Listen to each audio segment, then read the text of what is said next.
Please wait to be Mr. recognized Chair, first. may I request a Wait. 1 minute I will, recess? 1 minute. 1 minute Thank recess you. declared by the chair. Yes.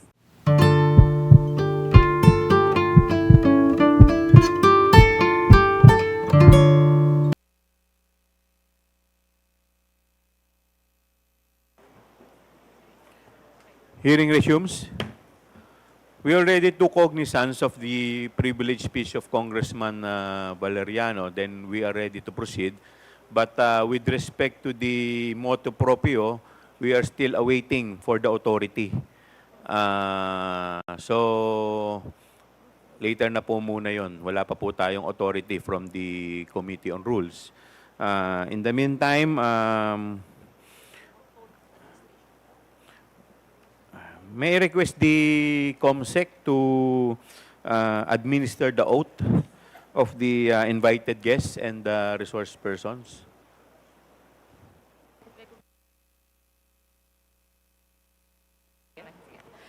Thank you, Your Honor. To all the resource persons invited, kindly stand up and raise your right hand, please.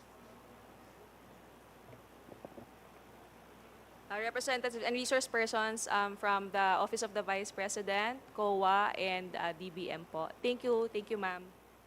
Mr. Chair, Yes, the Honorable yes, Vice when you President. sent a letter to the Office of the Vice President, you attached a copy of the rules Okay. in aid of legislation. Yes po. Yes, sir. Nakalagay po doon na witnesses lang po ang ino-oath. Sabi niyo po ngayon sa amin, resource persons kami. Ang ano po, considered as resource person po. Ang ano po. Kayo po. Kaya nga po. Yes po. Lahat po ino-oath po. Yes. Apo. Nakalagay po sa rules ninyo, witnesses.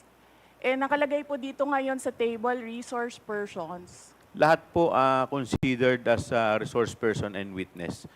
Lahat po naman kayo, lahat resource person pa eh. Wala pa naman po tayong tinatawag na, lahat po considered as resource person pa lang po. Right. Opo. Ang nasa rules ninyo, witnesses lang po ang nag-o-oath. Wala po kayong rules sa resource persons.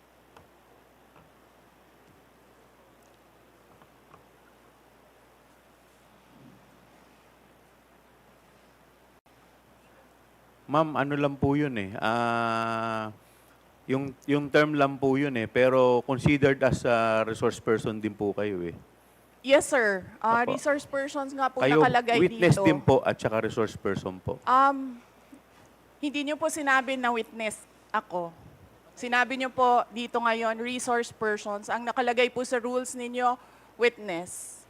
Comsec, ano po yung pinadala po ninyo? Yun pong rules in aid of legislation.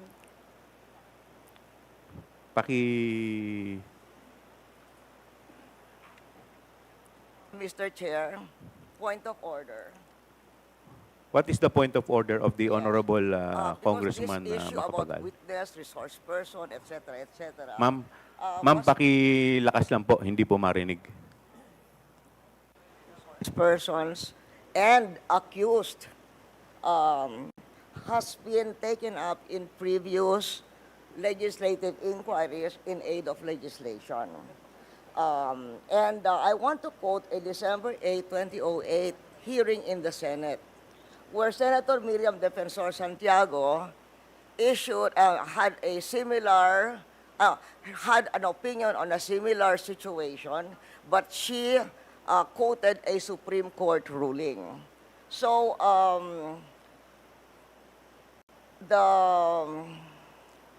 the Constitution provides that no person shall be compelled to be a witness against himself. The Supreme Court has repeatedly emphasized that there is a difference between a mere witness and the accused. And it can appear from statements and privileged speeches that there is that a person who is the subject matter of an adverse privileged speech is not a mere witness or a mere person of interest, meaning a suspect. She is in fact accused of what seems to be a criminal case for violation of certain criminal laws, including malversation of public funds. And there is a case quoted in 2007, Standard Chartered Bank versus the Committee on Banks, where the court repeated the rule that an accused occupies a different tier of protection from an ordinary witness. So, where the court said, Supreme Court said, whereas an ordinary witness may be compelled to take the witness stand and claim the privilege at each question requiring an incriminating answer is shot at him, an accused may altogether refuse to take the witness stand and refuse to answer any or all questions. So that has been a supreme. And then there is a portion that the court explained that the right of the accused against self-incrimination also applies to respondents in administrative investigations, such as legislative inquiries in aid of legislation. So that is the point of order I am raising, and there is a Supreme Court ruling to this effect. Thank you, Mr. With that, the chair declares 1 minute suspension. Recess.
Madam Congresswoman Arroyo, may I know if, may I be clarified if the tenor of your point of inquiry is referring to the sub judice case or rule? Referring to the sub judice case, but it is saying that when a witness, in fact, is in reality the accused. Ma'am, pakilakas po ng konti. Medyo hindi ko po... What he's saying is that if by the, by the nature, for instance, of the privileged speech, if the witness is not a mere but the person being asked is not a mere witness or a mere person of interest, he is in fact the accused of what seems to be a case including malversation of public funds. And the court repeated the rule that an accused occupies a different tier of protection from an ordinary witness. So from given what Miriam Defensor Santiago said and the Supreme Court ruling that she's quoting, we cannot, what do you call this? We cannot just trivialize. Kasi you're just a witness. You're a witness. Pareho na rin yung witness, resource person. They are not the same. The Supreme Court says they are not the same. And somebody who appears to be the accused has a different tier of protection from a witness. And in fact, can refuse to take the witness stand. Congressman Flores, you're recognized. Mr. Chair, this is an inquiry in aid of legislation, and no one is Mr. technically accused of any wrongdoing here, Mr. Chair. Mr. Chair, look at the speech. Ma'am, Look at the please, speech, Mr. Chair, ma'am, the privilege. please wait to be Mr. recognized. Chair, first. may I request a Wait. 1 I will- minute I will- recess? 1 minute. 1 minute Thank recess you. declared by the Yes. chair.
Mr. Chair, yes.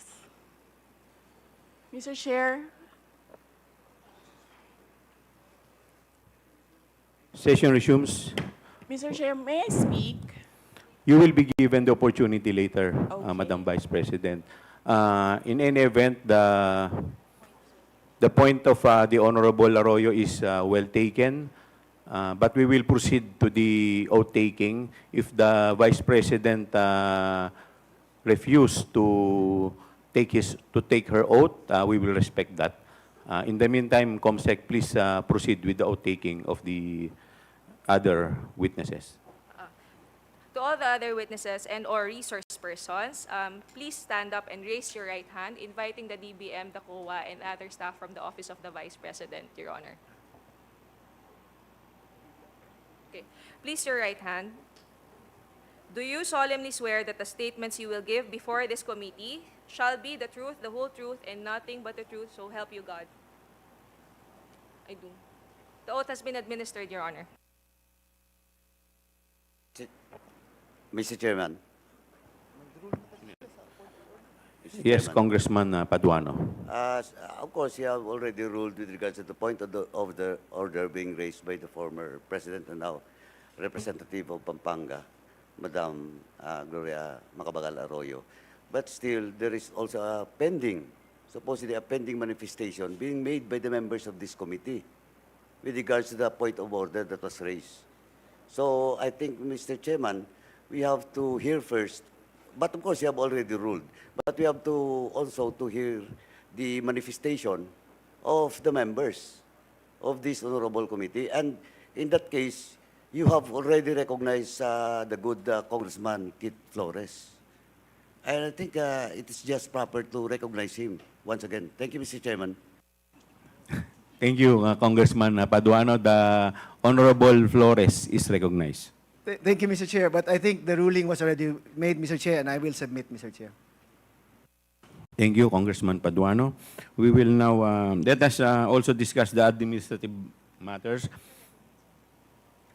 But before we proceed, the Chair would like to recognize the Honorable Bongalon of Ako Bicol, the Mr. Marvin Joshua ano to? Palitik of the Commission on Audit, State Auditor 3, Honorable Marlene Primicias Agabas, Deputy Majority Leader, 6th District, Pangasinan, the Honorable Marcoleta of Sagip,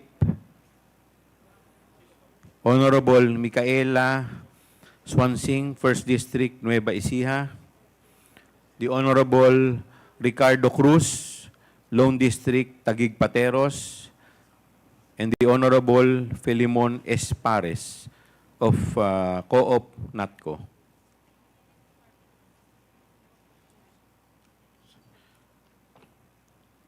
The COMSEC is directed to report to the committee who have invited and who have responded to the invitation.